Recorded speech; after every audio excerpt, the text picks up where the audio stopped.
రెండేళ్లలో కూటమి ప్రభుత్వం సాధించిందేంటి? రాబోయే మూడేళ్లలో రాష్ట్రాన్ని ఏ విధంగా ముందుకు తీసుకెళ్లబోతున్నారు? ఇలాంటి అంశాలపై ఇవాళ జరగబోతున్న తిరుపతి సభలో ఒక స్పష్టత ఇవ్వబోతున్నారు CM Chandrababu, deputy CM Pawan Kalyan. కూటమి ప్రభుత్వం ఏర్పడి రెండేళ్లు పూర్తవుతున్న క్రమంలో ఏర్పాటు చేస్తున్న ఈ సభ ద్వారా తమ ప్రోగ్రెస్ కార్డ్ ని ప్రజల ముందు ఉంచబోతున్నారు.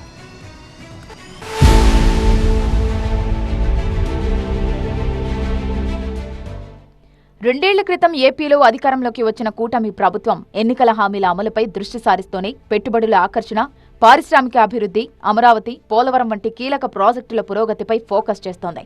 సంక్షేమం, అభివృద్ధి రెండింటినీ సమాంతరంగా ముందుకు తీసుకువెళ్తున్నామని చెబుతున్న ప్రభుత్వం రెండేళ్ల పాలనను ప్రజలకు వివరించేందుకు సిద్ధమైంది.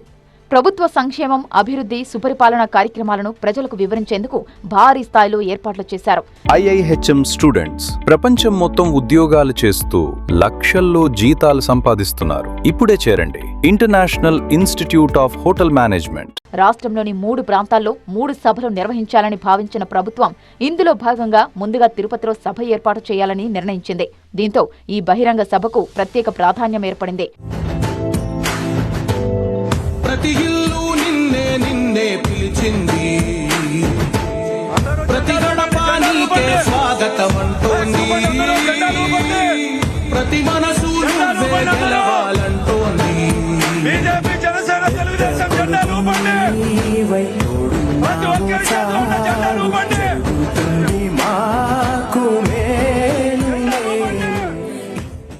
తిరుపతి తర్వాత అమరావతి, విశాఖలోనూ సభలు ఏర్పాటు చేయాలని కూటమి ప్రభుత్వం భావిస్తోంది. కూటమి ప్రభుత్వ రెండేళ్ల పాలనపై ప్రజలకు నివేదిక అందించేందుకు ఈ భారీ బహిరంగ సభ నిర్వహించనున్నారు. సుమారు 20 ఎకరాల విస్తీర్ణంలో సభా ప్రాంగణాన్ని సిద్ధం చేసి వేలాది మంది హాజరయ్యేలా ఏర్పాట్లు పూర్తి చేశారు. ఈ సభకు CM Chandrababu, deputy CM Pawan, BJP ముఖ్య నేతలు హాజరు కానున్నారు. ప్రభుత్వం గత రెండేళ్లలో అమలు చేసిన సంక్షేమ పథకాలు, అభివృద్ధి కార్యక్రమాలు, మౌలిక సదుపాయాల కల్పన, పెట్టుబడుల ఆకర్షణ, పాలనాపరమైన సంస్కరణలను ప్రజలకు వివరించేలా సభా ప్రాంగణంలో 20 ప్రత్యేక స్టాల్స్ ఏర్పాటు చేస్తున్నారు.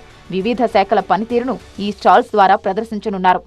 సభకు రాష్ట్రంలోని వివిధ జిల్లాల నుంచి కూటమి శ్రేణులు, లబ్ధిదారులు, ప్రజాప్రతినిధులు పెద్ద సంఖ్యలో హాజరు కానుండటంతో 30,000 మందికి పైగా జన సమీకరణ ఉండొచ్చని అంచనా వేస్తున్నారు.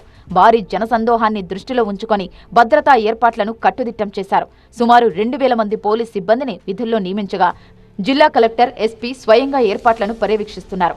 ట్రాఫిక్, పార్కింగ్, తాగునీరు, వైద్య సదుపాయాలపై ప్రత్యేక చర్యలు చేపట్టారు.